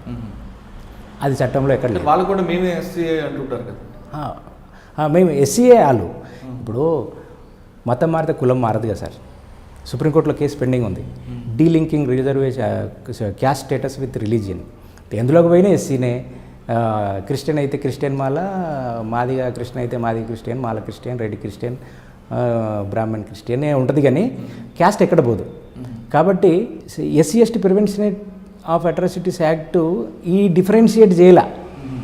చర్చికి పోతే షెడ్యూల్ క్యాస్ట్ కాదు అనేది అన్లెస్ వాళ్ళు ఏదో బీసీసీ సర్టిఫికేట్తో ఉంటే తప్ప అలాంటి అవకాశం లేదు. కానీ to avoid registration of FIR police వాళ్ళు ఇవన్నీ సాకులు చూపిస్తున్నారు తప్ప అది చట్టంలో లేదు అలాంటిది. కానీ నా తరతరాలుగా నేను ఎస్టీని అయితే మాత్రం ఖచ్చితంగా అమలు చేసేయాలి, ఎఫ్ఐఆర్ అవ్వాల్సిందే. అంటే ఇటువంటి సెక్షన్తో ఉన్న కేసు మీ దగ్గరికి వచ్చినప్పుడు మీకు బాగా గుర్తుండిపోయిన కేసు చెప్పండి. నిజంగా అన్యాయం జరిగింది, వీళ్ళ కోసం పోరాటం చేసి సాధించిన కేసు. నా దగ్గర 10 కేసులు ఉన్నాయి. ఒకటి మంచి చెప్పండి, బాగా గుర్తుండిపోయింది. ఒక కేసు ఇప్పుడు నడుస్తున్న కేసు చెప్తాను. నిన్నగాక మొన్న మా క్లయింట్ మీద అటాక్ చేశారు. ఆ కేసు ఏంటంటే, ఒక మాదిగైన కొడుకు ఆరోగ్యం బాగలేక 1,90,000 రూపాయలు అప్పు తీసుకున్నాడు. ఈయన ల్యాండ్ కాగితాలు ఇచ్చేశాడు. ఆయన కొడుకు ఇప్పటికీ మెంటల్లీ రిటార్డెడ్, పాపం అట్లా ఉన్నాడు. వాళ్ళు ఏదో కష్టపడి ఆ 1,90,000 వాపసు ఇస్తామని వెళ్ళారు. వెళ్తే 1,90,000 రిజిస్ట్రేషన్ అయిపోయింది ల్యాండ్ వాళ్ళ పేరు మీద. దాదాపు ఒక 50-60 లక్షల ప్రాపర్టీ రిజిస్ట్రేషన్ అయిపోయింది. అప్పుడు నా దగ్గరికి వచ్చాడు. ఈయన నిలబడి ఫోటో దిగి సంతకాలు పెట్టి రిజిస్ట్రేషన్ చేసి వచ్చాడు. అగ్రిమెంట్ అని వాళ్ళు చెప్పారు, ఇది రిజిస్ట్రేషన్. ఈయనకి అగ్రిమెంట్కి రిజిస్ట్రేషన్కి తేడా తెలియదు. కానీ వీడిని వెళ్ళినట్లుగా ఇప్పుడు రిజిస్ట్రేషన్ ఊరికే కాదు కదా సార్. రిజిస్ట్రేషన్ ఆఫీస్కి వెళ్ళి ఫోటో దిగాలి, వేలి ముద్రలు ఇవన్నీ ఉంటాయి కదా. ఇవన్నీ ఆ కాగితాలు పట్టుకొని వచ్చాడు. ఏంటంటే నువ్వు అమ్ముకున్నావా అని అంటే, అమ్మలేదు సార్, నేను అగ్రిమెంట్ అన్నాడు, మళ్ళీ డబ్బులు ఇచ్చేస్తే కాగితాలు ఇస్తా అన్నాడు. అంటే అది కాదు, నీకు జరిగింది ఇది అని అంటే, అప్పుడు ఏం చేసాము, సివిల్ కేసు వేయాలి, cancellation of registration. Civil case నడిపించాలంటే చాలా ఖర్చుతో కూడుకున్న పని సార్. ఎవరైనా సరే కోర్టు ఫీజు కట్టాలా, డాక్యుమెంటేషన్, విపరీతమైన డాక్యుమెంటేషన్ ఖర్చు. సో ఇదంతా నేను డబ్బులు తెచ్చుకో సివిల్ కేసు వేద్దాము, నిన్ను చీట్ చేసినందుకు క్రిమినల్ కేసు కూడా పెడదామని చెప్పా. క్రిమినల్ కేసు పెడితే అసలు ఎఫ్ఐఆర్ కాల. ఒక 2 సంవత్సరాలు ఒక 10 కంప్లైంట్లు పెట్టి ఎన్హెచ్ఆర్సీ రాజు అది ఇది చేస్తే ఒక ఎఫ్ఐఆర్ అయింది. ఒక ఎఫ్ఐఆర్ చేస్తే ఆ పోలీస్ ఆఫీసరు సర్కిల్ ఇన్స్పెక్టర్ కూడా మాదిగానే. ఆయన ఎఫ్ఐఆర్ చేసి ఎమ్మటే క్లోజర్ రిపోర్ట్ వేశాడు, ల్యాక్ ఆఫ్ ఎవిడెన్స్ అని. ఒకటి, ఈయన ల్యాండ్ని మ్యూటేషన్ చేసింది ఒక షెడ్యూల్ క్యాస్ట్ ఎంఆర్ఓ. నేను ఇద్దరికి చెప్పా, మీరు ఇద్దరు షెడ్యూల్ క్యాస్ట్ ఆఫీసర్సు, ఈ పేదోడు చట్టం ప్రకారము నువ్వు మ్యూటేషన్ చేయాలంటే నోటీస్ ఇవ్వాలి, ఆబ్జెక్షన్స్ తీసుకోవాలి, ఏదైనా ఆబ్జెక్షన్స్ జెన్యున్ ఆబ్జెక్షన్స్ ఉంటే మ్యూటేషన్ ఆపాలి. కానీ ఆపలా. ఈ ఒక షెడ్యూల్ కాస్ట్ పోలీస్ ఆఫీసర్ ఏమో క్లోజర్ రిపోర్ట్ వేసి ఈయన కేసు క్లోజ్ చేశాడు. ఒక షెడ్యూల్ కాస్ట్ రెవెన్యూ ఆఫీసర్ ఏమో ఈయన ల్యాండ్ అవుతున్నాను మ్యూటేషన్ చేసేసాడు. అంటే ఈ కేసులో చాలా ఎందుకు చెప్తున్నానంటే చాలా టిపికల్ కేసు. ఆయన వచ్చి సివిల్ కేసు నడపాలంటే డబ్బులు కావాలంటే నేను 2000 ఉన్నాయి సార్ అన్నాడు.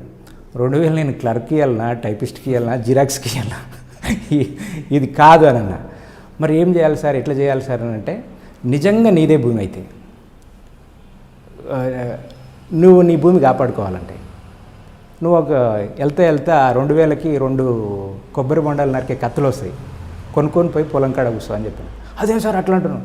అది కూడా నీకు చట్టంలో అవకాశం ఉందా? నీ ప్రాణాన్ని నీ ఆస్తుల్ని కాపాడుకోవడానికి ఐపీసీ ప్రకారం సెల్ఫ్ డిఫెన్స్ ఉంది. నిజంగా నీది భూమి అయితే నువ్వు అట్లా కూడా కొట్లాడుకోవచ్చు అని చెప్పిన. సార్ ఇక కత్తి అవసరం లేదు సార్, రాయత్తి సంపద 2000 ఎందుకు అని పోయి భూమి కాడ కూర్చున్నాడు. మొత్తం భార్య పిల్లలు పోయి అన్నే ఉన్నారు. ఇప్పటి వరకు కబ్జా మీదకి రాలే, ఏది చీట్ చేసిన వాడు కబ్జా మీదకి రాలేదు. కానీ దాంట్లో సివిల్ కేసు కూడా ఫైల్ చేశారు. తర్వాత కొంచెం డబ్బులు తెచ్చుకున్నారు, సివిల్ కేసు నడుస్తుంది. సివిల్ కేసు నడుస్తున్న క్రమంలో మొన్న కేసు అటెండ్ అయ్యారు. 17 తారీఖు కేసు అటెండ్ అయ్యి వెళ్ళిపోతుంటే వెనకకెళ్ళి బండితో కొట్టేశారు. కాలు ఇరిగిపోయింది. నేను గాంధీనగర్ హాస్పిటల్ ఉంది. ఇప్పుడు అంటే భూములు షెడ్యూల్ క్యాస్ట్ షెడ్యూల్ ట్రైబ్స్ భూములు తీసుకోవడానికి ఇలాంటి ప్రాక్టీసెస్ అంతటా జరుగుతున్నాయి. ఒకవైపు మీరు అన్నట్టు రియల్ ఎస్టేట్ బ్రోకర్లు వీళ్ళని ఉపయోగించుకోవడం ఉండొచ్చు, తప్పకుండా ఉండే అవకాశం ఉంది. అంటే నా దగ్గరికి రాలేదు అలాంటి కేసు, కానీ చాలా కేసుల్లో ఇలాంటివి జరుగుతున్నాయి. ఇంకొక కేసు కూడా చెప్తాను. ఇదే కేసులో మీరు 2000 రూపాయలు కత్తి కొనుక్కోమన్నారు, కానీ నాకు రాదు చాలు సార్ అంటే మీరు చెప్తున్నట్లుగా 3FG అనేది వాళ్ళకి ఇంప్లిమెంట్ అవుతుందని రైట్, వెరీ గుడ్. కానీ అది ట్రెస్ పాస్ కూడా వస్తుంది కదా. ఏది? ఈయన భూమిలోకి ఆయన పొజిషన్లో ఆయన ఉన్నాడు సార్, అక్రమంగా చేయించాడా? అయితే ఇందులో ఏం జరిగిందంటే, కొన్నవాడు అంటే డాక్యుమెంట్ సృష్టించిన వాడు ఎవడో సుబ్బయ్య హైదరాబాద్ పేరు మీద చేశాడు. ఆ సుబ్బయ్య హైదరాబాద్ రాడు, భూమిలో దున్నాడు, కబ్జాలో లేడు, పొజిషన్లో లేడు. పొజిషన్లో ట్రెస్ పాస్ అయి ఉంటుంది కదా. పొజిషన్లో లేకుండా 4 డాక్యుమెంట్లు మారినాయి. 4 రిజిస్ట్రేషన్. ఎవరి పేరు తెలియదు, పేర్లు ఉన్నాయి కానీ ఎవరు పొజిషన్ లేడు. కాబట్టి మీ వాళ్ళు వెళ్ళి నా భూమిని కాపాడుకుంటారు. అంతే. 3FG అనేది యూజ్ చేశారు. అసలు చూసుకుందాం.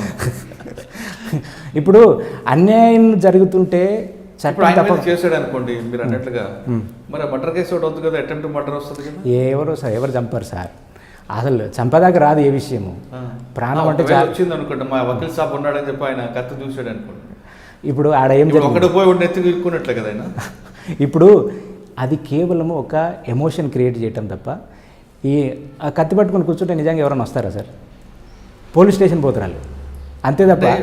అందరూ మీకున్న క్లయింట్ లాగా ఉంటారు, కొంత డిఫరెంట్ క్లయింట్స్ దొరికాడు అనుకోండి, కొంచెం ఎమోషనల్ అయిపోయి నా వకీల్ సాబ్ నాకున్నాడు నాకెందుకు భయం అని కత్తి పట్టుని కూర్చొని వచ్చిన మీద వేసాడు అనుకోండి. లేదా కొట్టకపోయినా సార్ నా భూమిలోకి పలానా వ్యక్తి ఎల్లయ్య అనే వ్యక్తి కత్తి పట్టుని కూర్చున్నాడు సార్, చంపుతాను అన్నట్టు బెదిరించాడని కంప్లైంట్ ఇస్తే ఆ పోలీసు వాడు డబ్బులు తింటే ఖచ్చితంగా ఈయన మీద ఒక 506 వస్తుంది కదా, ఎఫ్ఐఆర్ అవుతుంది కదా. కానీ ఈ డిఫెన్స్లోకి వస్తాడు కదా అప్పుడు. అయితే ఇదంతా అసలు ఇన్సిడెంట్ ఈజ్ ఇంపార్టెంట్. ఒక అంటే థ్రెటనింగ్ అనేది ఒకటి ఉంటుంది, సెక్షన్ ఉంది, 506 ఉంటుంది. కానీ దానికి అది ఏదైనా థ్రెటనింగ్ అని ఎవరైనా పెట్టచ్చు, until unless there is a incident జరిగేంత వరకు. పెద్ద మొత్తానికి మీ క్లయింట్కి 3FG అనేది ఇంకోటి చెప్తాను. ఇంకో కేసులో కూడా అంటే ఇంకో కేసులో కూడా సిమిలర్ షెడ్యూల్ క్యాస్ట్ ల్యాండ్. ఈ కేసులో కమ్మోలు ఆక్రమించారు. అక్కడ schedule caste MRO, schedule caste SI వాళ్ళు కూడా ఏం కోఆపరేట్ చేయరు. అంటే దే గో ముందు అన్నీ ఉండవండి. ఒకటి. రెండవది ఫ్లో విత్ ద ఏది ఎటువైపు మొగ్గు చూపితే అంటే బాధితుల వైపు నిలబడదామనేటటువంటి ఆలోచన ఏ ఆఫీసర్లకి తక్కువ. ఇప్పుడు మీకున్న అనుభవంతో కృషి చేసి ఒక FIR చేయించి అందులో అక్విట్ కాకుండా కన్విక్షన్ తీసుకొచ్చిన కేసు ఉందా? ఏది లేదు సార్. అంటే ఇప్పుడు అంటే నేను చేసిన కేసులు నా దగ్గర 20 కేసులు పెండింగ్ ఉన్నాయి. నడుస్తున్నాయి అంతే. కానీ మీకు బాగా కృషి చేశాను ఈ కేసులో, నిజంగా ఆ సెక్షన్ ఆయనకు తెలిసిన సెక్షన్ వాడుకోక ఆయన పూర్తిగా ఆయనకి ఎవరు సపోర్ట్ లేరు, ఒక నిరుపేదడు, అటువంటి వాళ్ళకి నేను సహాయం చేశాను ఆయన గుర్తుండే కేసు ఉందా? చాలా ఉన్నాయి సార్. ఒకటి చెప్పు. ఒక కేసులో షెడ్యూల్ క్యాస్ట్ పిల్లోని మూత్రం తాగిచ్చారు కొట్టి. ఆ అబ్బాయి ఏం చేశాడంటే ఒక అమ్మాయితో వెళ్ళిపోయాడు, ఇద్దరు మైనర్లే. అయితే ఆ కేసులో వాళ్ళు ఏం చేశారనంటే రేప్ కేసు పెట్టారు. ఈ అబ్బాయి పెట్టిన SC ST కేసు రిజిస్టర్ చేసి తెల్లారి రేప్ కేసు పెట్టారు. తెల్లారే rape case, counter case, general common phenomena SC ST కేసులో ఇది కాగానే అది అవుతుంది. 354 కానీ 376 కానీ వచ్చేస్తుంది. అది ఆ కేసులో నేను హైకోర్టులో క్వాష్ పిటిషన్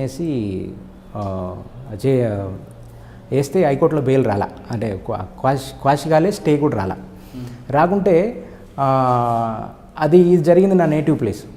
నేను చాలా ఛాలెంజ్గా తీసుకున్నా. వాళ్ళు ఇచ్చే ఫీజు చాలా మినిమం చేయటానికి. కానీ ఆ కేసు కోసం నేను చాలా స్ట్రగుల్ పడ్డా. ఆదిలాబాద్ కోర్టులో యాంటిసిపేటరీ మూవ్ చేశాను. రేప్ కేసులో యాంటిసిపేటరీ కంప్లీట్ రూల్డ్ అవుట్. అందరూ రేప్లో యాంటిసిపేటరీ ఏంటి, ఎఫర్ట్ అంతా వేస్ట్ అన్నాను.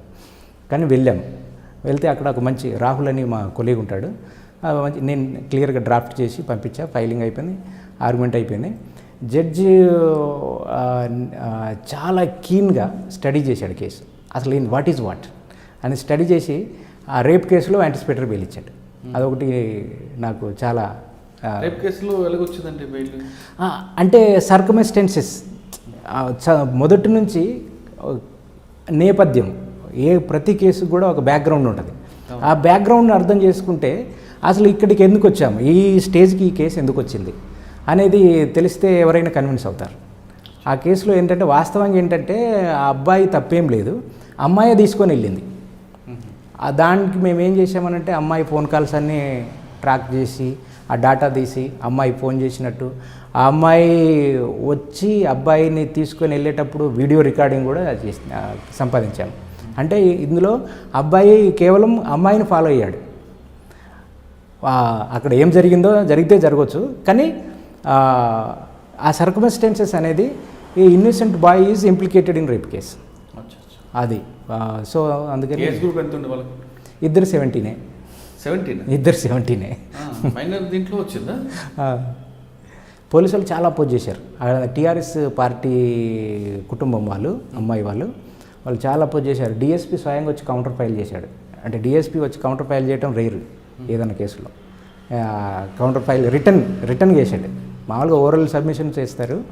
అంటే ఇవి కాకుండా మీకు ఒక గోల్ ఉంటుంది, మీరు అక్కడ చూసి వచ్చారు. మీరు ఆదిలాబాద్లో పేదలకు న్యాయం చేయాలి, పేదల కోసం తిరగడం, మావోయిస్టు పార్టీలో ఉన్న వాళ్ళకి అక్రమ కేసులు, అటువంటి కేసులు వస్తే మీరు ఏ విధంగా స్పందిస్తారు?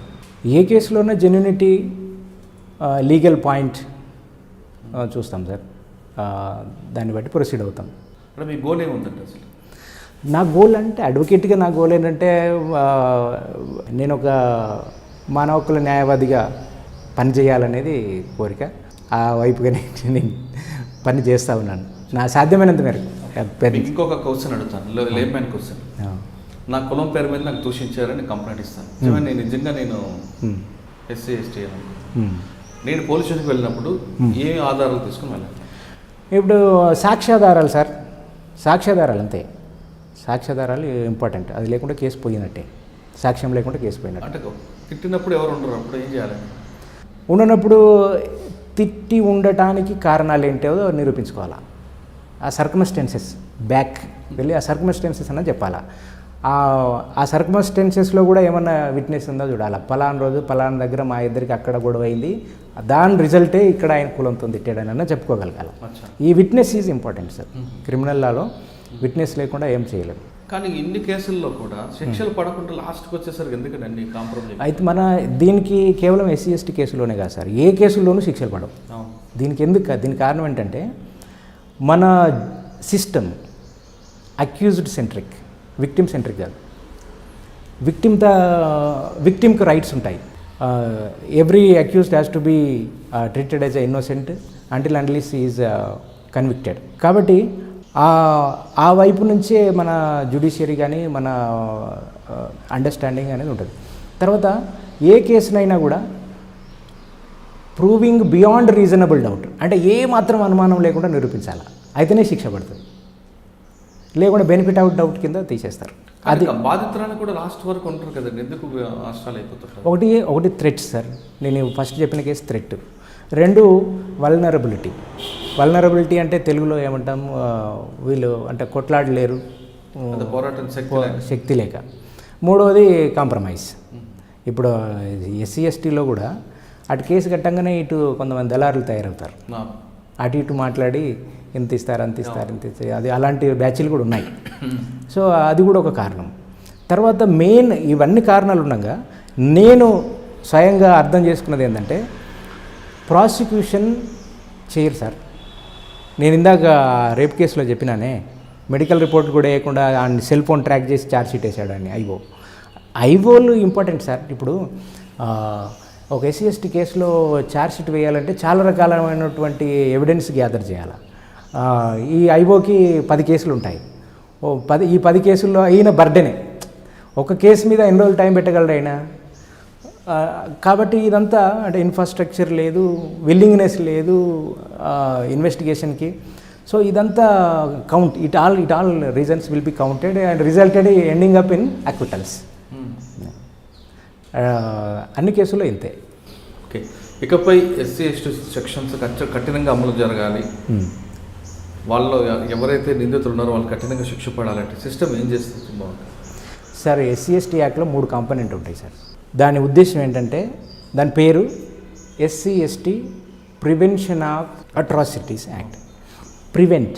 ప్రివెంట్ అంటే నిరోధించడం. అత్యాచారాల నిరోధక చట్టం. అత్యాచారాలు జరిగిన తర్వాత చేసే పనులు వదిలేసి అత్యాచారాలు జరగకముందు ఏం చేయాలో చెప్తుంది ఈ చట్టం. ఈ ప్రివెంటివ్ మెజర్స్ అనేటివి చట్టంలో ఉన్నాయి. ఉదాహరణకి మనకు వర్షం వస్తుందంటే ఒక పల్లెల్లో సాయంత్రం వర్షం వస్తుందా లేదా అని చెప్పేస్తారు రైతులు. అట్లనే మనం కనుక దృష్టి పెట్టి చూడగలిగితే ఇంకో వారం రోజుల్లో అట్రాసిటీ జరుగుద్దా లేదా చెప్పవచ్చు మన పల్లెల్లో. ఎందుకంటే అట్రాసిటీ అనేది యాక్సిడెంట్ కాదు సార్, ఎప్పుడు అదొక ప్రాసెస్. అందుకనే అట్రాసిటీలు జరగటం అనేది ఒక ప్రాసెస్ కాబట్టి దానికి ప్రివెంటివ్ మెజర్స్ పెట్టారు చట్టంలో. అట్రాసిటీస్ జరగకుండా ఆపటం అనేది చాలా ఇంపార్టెంట్ కాంపోనెంట్. సెకండ్ కాంపోనెంటే ప్రివెంటివ్, పునిటివ్, రిహాబిలిటేటివ్. పునిటివ్ అని అంటే అమలు చేయాల్సిన అధికారులు చేయకపోతే వాళ్ళకి శిక్షలు పడతాయి. ఇది ఏ చట్టంలో లేదు, ఇంకా ఈ చట్టంలో తప్ప వేరే చట్టంలో లేదు. రిహాబిలిటేటివ్ అంటే విక్టిమ్స్కి డబ్బులు ఇచ్చేది ఉంటుంది. ఈ 3 కాంపోనెంట్స్ ఉన్నాయి. దీంట్లో ఏం చేస్తున్నారంటే, ఫస్ట్ కాంపోనెంట్ ఎవరికి తెలియదు, ప్రివెంటివ్ మెజర్స్ ఇనిషియేట్ చేయాలనేది చట్టంలో ఉంది, రూల్స్లో ఉంది. కానీ అసలు ఎవరు దాని గురించి మాట్లాడరు, దాని గురించి చెప్పరు, దాన్ని పట్టించుకోరు. దాంట్లో ఏముంటుందంటే, అట్రాసిటీస్ జరుగుతాయనే విషయం తెలుసుకొని ప్రివెంట్ చేయాలనే విషయాలు దాంట్లో ఉన్నాయి చాలా క్లియర్గా. ఉదాహరణకి ఏదైనా ఇప్పుడు మనకు చుండూరు, కారంచేడు లాంటి ఇష్యూస్ తీసుకోండి. అవి ఒక 10 days to 15 days ప్రాసెస్ తర్వాత అవి జరిగినాయి, సడన్గా జరగల. ఒక కేసులో ఏంటంటే, ఒక సువార్తన ఎవరో నీళ్ళ కాడిపోతే చెరువు దగ్గర నీళ్ళు తీసుకోకపోతే ఆడ గొడవ షురు అయ్యి అది ఒక వారం 15 రోజుల్లో మర్డర్లకు దారితీస్తుంది. తర్వాత చుండూరులో ఏంటంటే, సినిమా హాల్లో కాలు తగిలిన దగ్గర షురు అయ్యి అది మర్డర్స్ దాకా పోతుంది. అంటే ఈ గ్యాప్లో పోలీసు వాళ్ళు, రెవెన్యూ వాళ్ళు చేయాల్సిన పనులు చాలా ఉన్నాయి. ముందే దాన్ని అక్కడ ఆపేయాలి. అలాంటి ప్రివెంటివ్ మెజర్స్ చేయాల్సినటువంటి మెకానిజం లేదు మనకి, చట్టంలో ఉంది ఆ మెకానిజం ఎవరు? మళ్ళీ రెవెన్యూ అడ్మినిస్ట్రేషన్. మీరు చెప్తున్న ఒక ఇష్యూ జరిగింది, ఆ స్టార్టింగ్ స్టేజ్లోనే దాన్ని ఐడెంటిఫై చేసి క్లోజ్ చేసి ఇష్యూ ఉండదు. ఎస్, ఒకవేళ చేయలేదనుకోండి, అది చేయాల్సిన సిస్టమ్ మీద, ఆఫీసర్ల మీద కూడా సెక్షన్ పెట్టచ్చా? అది పెట్టొచ్చు, కానీ అలాంటిది ఇప్పటివరకు ఎక్కడ పెట్టాల. అయితే ఇప్పుడు ప్రివెంటివ్ మెజర్స్ కలెక్టర్ బాధ్యత సార్.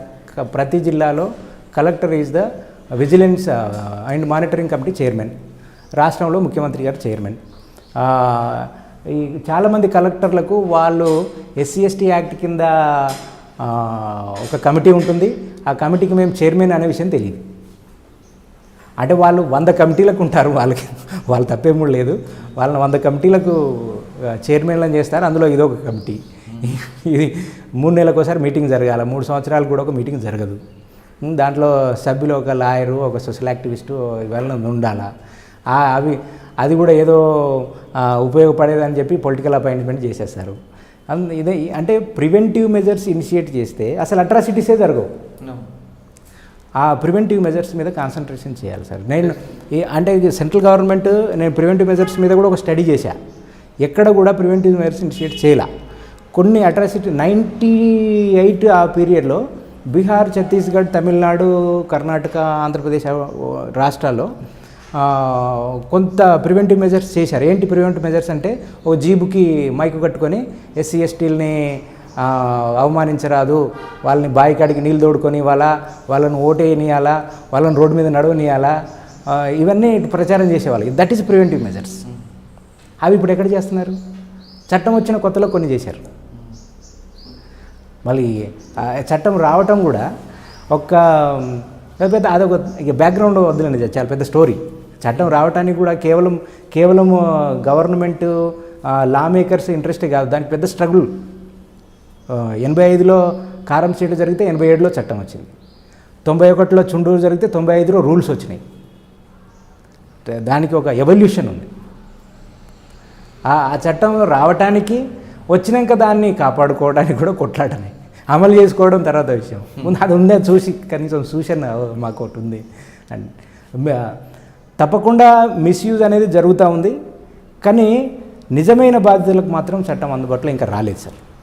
మీరు అన్నట్టు ఎస్సీల్లో మాత్రమే కొంచెం అవేర్ అయ్యి ఎడ్యుకేషన్ ఉన్నటువంటి గ్రూప్స్ యూజ్ చేసుకుంటున్నారు, కానీ ఎస్టీల్లో అసలే లేదు.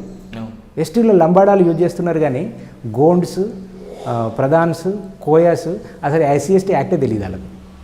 నేను ఒక కేసులో మనుగూరులో ఒక కోయ కమ్యూనిటీకి సంబంధించిన వ్యక్తి భూమిని గవర్నమెంట్ అధికారులు ఆక్రమిస్తున్నారు. ఎస్సీ ఎస్టీ యాక్ట్ కింద గవర్నమెంట్ అధికారుల మీద కూడా కేసు కట్టవచ్చు. కంప్లైంట్ పెట్టించిన తర్వాత ఎఫ్ఐఆర్ కాల 6 నెలలు అయింది. ఎస్పీకి పెట్టించాం, ప్రాసెస్ ప్రకారం అన్నీ చేశాం, అయినా ఎఫ్ఐఆర్ కాల. నెక్స్ట్ ప్రాసెస్ చేస్తున్నాం. అంటే వాళ్ళకు ఉండే అవగాహన యాక్ట్ మీద తక్కువ. అసలు అవగాహన ఉన్న వాళ్ళకే పనులు జరగట్లా. అసలు ఇంకా ఆదివాసులకి ఆ చట్టం గురించి అవగాహన లేదు. కాకపోతే వాళ్ళు బ్లంట్ ఫైట్ ఇస్తున్నారు, కొట్లాడుతున్నారు. ఇప్పుడు లా తెలిస్తే ఏంటంటే mechanism, law is a mechanism. ఏటీఎంకి పోతే ఏ పొక్కలో కార్డు పెడితే ఎండ్లకెళ్ళి డబ్బులు వస్తాయో తెలిస్తే అది తెలుసు, లేదా అదొక మెకానిజం. లా కూడా అంతే. నీకు చట్టంలో ప్రొవిజన్ పలాని సెక్షన్ ఉంది అని అంటే దాన్ని అప్లై చేసి రిలీఫ్ పొందవచ్చు. అది తెలియకుంటే చాలామందికి తెలియదు, అందుకే సఫర్ అవుతున్నారు చాలామంది. చట్టం ఉన్న విషయం తెలియదు, ఉంటే దాన్ని ఎట్లా ఉపయోగించుకోవాలని తెలియదు. ఎట్లా ఉపయోగించుకోవాలనో తెలిసినా కూడా అధికారులు సహకరించరు. ఇవన్నీ సమస్యలు సార్. ఇప్పుడు ఎస్సీ ఎస్టీ చట్టంలో ఉన్న కొన్ని లోపాలని ఎక్కడ లూప్ హోల్స్ అవుతున్నాయో, కొంత మిస్యూజ్ అవుతుందని అడ్డం పెట్టుకుని కొన్ని వర్గాలు దాన్ని బలహీనపరచడానికి చేస్తున్న ప్రయత్నాన్ని మీరే. సుప్రీంకోర్టులో మహారాష్ట్రకు సంబంధించిన ఒక కేసులో జస్టిస్ లలిత్ అండ్ గోయల్ వాళ్ళకు జడ్జిమెంట్ ఇచ్చారు. ఏంటంటే 2018లో there will be no immediate arrest అని అన్నది సుప్రీంకోర్టు. henceforth there won't be any immediate arrest. The purpose of having section 18 in SC/ST Prevention of Atrocities Act is to the CRPC 438 anticipatory bail is not applicable. ఇది offence అవుతే ముందస్తు bail ఇవ్వటం లేదు అనేది. And supreme court ఏం చెప్పిందంటే అసలు అరెస్టే లేదు అని చెప్పింది. అప్పుడు దేశవ్యాప్తంగా ఎస్సీ ఎస్టీలు ఒక ఉద్యమం నడిపించారు. ఒక 2 రోజులు దేశవ్యాప్తంగా దిగ్బంధం చేశారు. ఒక 12 మంది కాల్పుల్లో చనిపోయారు. అప్పుడు చనిపోతే సెంట్రల్ గవర్నమెంట్ అప్పటికప్పుడు ఆర్డినెన్స్ తీసుకొచ్చి రిస్టోర్ చేసింది. సుప్రీంకోర్టు అంటే ప్రెసిడెంట్, సుప్రీంకోర్టు చెప్పింది అంతే పాల్గొవాలి. మళ్ళీ దాన్ని రిస్టోర్ చేయాలంటే పార్లమెంటు అమెండ్మెంట్ చేశారు. చేసిన తర్వాత సుప్రీంకోర్టు మళ్ళీ అప్హోల్డ్ ఆర్డినెన్స్ని అప్హోల్డ్ చేసింది. అంటే అరెస్ట్ చేయాలనే విషయాన్ని అంతకుముందు జస్టిస్ లలిత్ గోయల్ ఇచ్చిన జడ్జిమెంట్ని రివర్ట్ చేసింది సుప్రీంకోర్టు. సో దీని వెనుకున్న నేపథ్యం ఏంటంటే సామాజికంగా ఎస్సీ ఎస్టీల్లో వస్తున్నటువంటి చైతన్యం, అంటే మీరు అన్నట్టు నిజమైన బాధితుల్ని ఉపయోగించుకునే అదొక ఆస్పెక్ట్ అయితే, చట్టాన్ని ఉపయోగిస్తున్నటువంటి సెక్షన్ ఒకటి తయారైంది. ఆ సెక్షన్ని ఉపయోగిస్తున్న గ్రూప్స్, సెక్షన్స్ ఏవైతే ఉన్నాయో వాళ్ళు హెడేక్గా తయారైనారు. ఇప్పుడు ఎస్సీ ఎస్టీ యాక్ట్ అనేది ఒక అదర్ సైడ్కి హెడేక్. సో దీన్ని తీసేయాలా అనేది ఒక ఉద్యమం లాగా జరుగుతుంది. ఎప్పుడు కానీ ఏ ఇష్యూలో కానీ రిటర్న్ రూల్స్ ఒకటి, అన్రిటర్న్ రూల్స్ ఒకటి ఉంటాయి సార్. సోషల్ ప్రొటెక్షన్ లెజిస్లేషన్స్ మీద అసలు బ్యూరోక్రసీకి కానీ, పోలీస్కి కానీ, జ్యుడిషియరీకి కానీ ఒక కన్సిడర్డ్ ఒపీనియన్ ఉంటుంది. అంటే సర్టెన్ కాస్ట్ నుంచి వచ్చినటువంటి ఆఫీసర్స్ ఏమవుతున్నాడో, నాతో ఒక పోలీస్ ఆఫీసర్ అన్నాడు, నేను ఎన్పిఏలో నేషనల్ పోలీస్ అకాడమీలో ఎస్సీ యాక్ట్ మీద ఒక సెషన్ ఇచ్చా, అంత సూపర్ కాప్స్ డిఐజీ ర్యాంక్ ఆఫీసర్లకి. అందులో అంత సెషన్ అయిపోయాక బయటకు వచ్చి టీ తాగేటప్పుడు ఒక ఆఫీసర్ వచ్చి, Karthik wonderful, very well researched, బాగా పనిచేసావు, కానీ do you know what is the end result of this legislation అంటే, వాట్ సార్ అన్న, all these are tongue cleaners, we know everything, నువ్వు చెప్పినాయని తెలుసు మాకు, కానీ నాలుక గీసుకోవటానికి ఈ చట్టాలన్నీ, డొమెస్టిక్ వైలెన్స్ యాక్ట్ కానీ, ఎస్సీ ఎస్టీ పిఓ యాక్ట్ కానీ, జూవెనైల్ జస్టిస్ యాక్ట్ కానీ, చైల్డ్ రైట్స్ ప్రొటెక్షన్ యాక్ట్ కానీ, ఎవరు సమాజంలో వెనుకబడిన వర్గాలకు సంబంధించిన వాళ్ళు, వల్నరబుల్ సెక్షన్కి సంబంధించిన చట్టాలన్నిటి మీద కూడా ఎవరికి, నేను ముందు చెప్పానే, స్పెషల్ ఎకనామిక్ జోన్స్ యాక్ట్ వద్దని కొట్లాడాలా, ఎస్సీ ఎస్టీ యాక్ట్ ఏమో కావాలని కొట్లాడాలి. అది అంటే మెయిన్ స్ట్రీమ్ సొసైటీకి అన్రిటెన్ రూల్స్లో ఈ చట్టం ఉంది. ఈ చట్టాన్ని ఎట్లా తీసేయాలని, అందుకే నెగిటివ్ జడ్జిమెంట్ వస్తుంటాయి. మీరు ఎప్పుడన్నా ఎస్సీ ఎస్టీ కేసుని అప్హోల్డ్ చేస్తూ ఒక మంచి జడ్జిమెంట్ కానీ ఎలాంటి ఎక్కడ కనపడదు. దాన్ని ఎప్పుడు జ్యుడిషియరీ వైపు నుంచి కూడా నెగిటివ్ ప్రొజెక్షనే ఉంది. దీన్ని మిస్యూజ్ చేసి ఇప్పుడు యుయు లలిత్ గోయల్ ఇచ్చిన జడ్జిమెంట్లో వాళ్ళు ఏమన్నారనంటే, there is 70% of cases acquittal, 70 కాదు 90% అక్విటల్స్. ఎందుకు acquittals? Reasons for acquittal has to be studied. You can't say simply a case is acquitted, that does not mean it is a false case. False case అయితేనే acquit చేయాలని లేదు. If prosecution fails to prove the case beyond reasonable doubt, that amounts to acquittal. That doesn't mean it is a false case.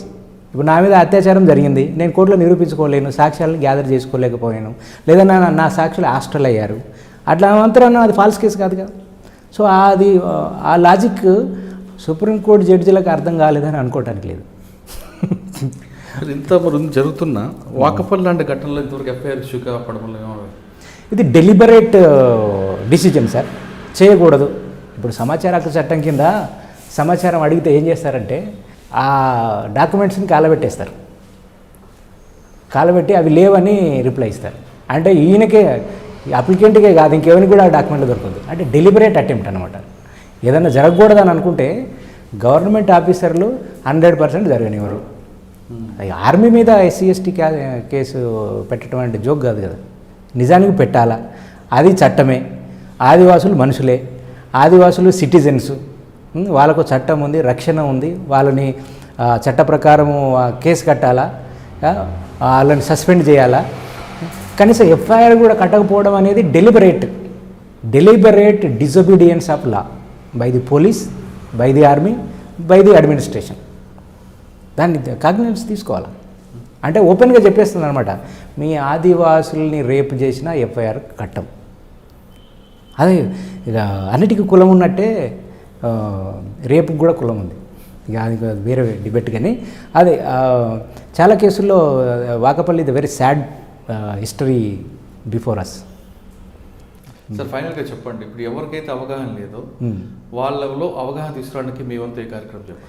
నేను ఇప్పటివరకు last 2 yearsలో ఒక 3 క్లాసులు ఇచ్చాను sir SC ST act మీద. అవి యూట్యూబ్లో ఉన్నాయి, వాళ్ళు అప్లోడ్ చేశారు. ఇంకోటి, నాకు రోజుకు కనీసం 2-3 ఫోన్ కాల్స్ అని వస్తాయి. ఏంటనంటే పోలీస్ స్టేషన్ గేట్ ముందట ఉండి, అన్న పోలీస్ స్టేషన్ వచ్చినాము, ఎస్ఐకి ఫోన్ చేయి అని అంటారు. అని నేను ఫోన్ చేస్తే కాదు నాయన, నువ్వు వెళ్ళి ముందు కలువు మాట్లాడు, అది ఇచ్చి తీసుకుంటలేడు. తీసుకోకుండా దానికి వేరే ప్రాసెస్ ఉంది. ఫోన్ కాల్తో ఎఫ్ఐఆర్ చేయించడానికి నేనేమైనా ఎమ్మెల్యేనా, నేనేమైనా ఎంపీ ఎమ్మెల్యేలు అయితే ఫోన్ కాల్తో ఎఫ్ఐఆర్లు అయిపోతున్నాయి. మనకు అట్లా కాదు, మనం కొట్లాడాలా. 3 రకాలుగా ఎఫ్ఐఆర్లు అవుతాయి సార్. ఒకటి 200 మందితోని ధర్నా పెడితే ఎఫ్ఐఆర్ అవుద్ది, లేదనంటే కోర్టులో వేసుకుంటే అవుద్ది. 3వది లోకల్ ఎమ్మెల్యేతో ఫోన్ చేపిస్తే అయింది. ఈ 3 అది ఏదైనా చేసుకోండి అని చెప్తాను. సామాన్యుడు వెళ్తే పోలీసులు స్పందించినట్టు ఇక్కడ సార్ పోలీసు వాళ్ళు అంటే నాకు అంటే జనరల్గా ఎవరు బ్యాడ్ ఇంప్రెషన్ ఏం లేదు, అందరూ మనుషులే. కానీ చాలా కేసుల్లో పోలీసు వాళ్ళు అన్యాయాలు చేశారు సార్. అంటే ఎస్సీ కేసులో నేను చెప్తున్నాను కదా, నాన్ షెడ్యూల్ కాస్ట్ ఎస్సీ ఎస్టీలే కాదు, షెడ్యూల్ కాస్ట్ ఆఫీసర్లు కూడా అన్యాయాలు చేశారు. నేను 2 కేసులు కోర్టు చేశాను, పర్పస్ఫుల్లీ కోర్టు చేశాను. ఎందుకనంటే దెర్ ఇస్ నో డిఫరెన్స్. వాళ్ళు ఆ స్థాయిలో ఉండి చేయొచ్చు. అదే ఆ స్థాయిలో నాన్ షెడ్యూల్ క్యాస్ట్ ఉంటే ఫేవర్ చేయరా సార్? నువ్వు ఫేవర్ చేయకు, చట్టాన్ని ఫాలోగా, అది కూడా కావట్లా. ఇప్పుడు నిజంగా నిజమైన బాధితులు, చట్టంకి అవగాహన లేని వాళ్ళు, లేదా మా సెక్షన్స్ కేసు పెట్టట్లేదు వాళ్ళు, మీకు సంప్రదించాలంటే ఏం చేయాలి? నా గూగుల్లో నా పేరు కొడితే నా నంబర్ వస్తుంది. సోషల్ మీడియాలో నన్ను ఒక 500 వాట్సాప్ గ్రూపుల్లో యాడ్ చేశారు. ఎందులో నుంచి బయటికి రాను. అందులో మరి సాధ్యమైనంత మేరకు అన్ని కాల్స్ అటెండ్ చేస్తా, అందరికీ సలహాలు ఇస్తా, ఉచిత సలహాలు. ఏదో ఎస్సీ ఎస్టీ చట్టం అన్నది, ఆ చట్టంలో ఎవరైనా నిజమైన బాధితులు ఎవరైనా సరే పోలీస్ స్టేషన్లో స్పందించిపోతే తనకి ఎప్పటికైనా స్పందించవచ్చు అని తనకి సంప్రదించాలంటున్నారు కార్తీక్ గారు. కార్తీక్ గారు చెప్తున్నట్లుగా ఇప్పటికి కూడా చాలామంది బాధితులకి ఆ చట్టంపై అవగాహన లేకపోవడమే ఇందులో పెద్ద లూప్ హోల్ అంటున్నారు. ఖచ్చితంగా ఇప్పటికైనా సరే నిజమైన బాధితులు స్వార్థపరుల చేతుల్లో బలి కాకుండా నిజమైన బాధితులు ఎప్పుడు కూడా మీ చట్టాన్ని కాపాడుకున్నట్టు కార్తీక్ గారు సూచిస్తున్నారు. ఇది ఈ వారం కార్తీక్ గారితో ఎక్స్క్లూజివ్ ఇంటర్వ్యూ. వచ్చే వారం మరో కేసుతో మళ్ళీ కలుద్దాం. అంతవరకు నమస్కారం. మీరు చూస్తున్నారు ఐ డ్రీమ్ న్యూస్ని. Please subscribe. I dreams. For more videos, Subscribe. I Dream. Please subscribe for more videos. I dream. I dream. For more videos. Subscribe, I dream. Please subscribe. Subscribe I dream channel. Do subscribe. I dream. I dream ఛానల్ని subscribe చేయండి. Do watch I Dream.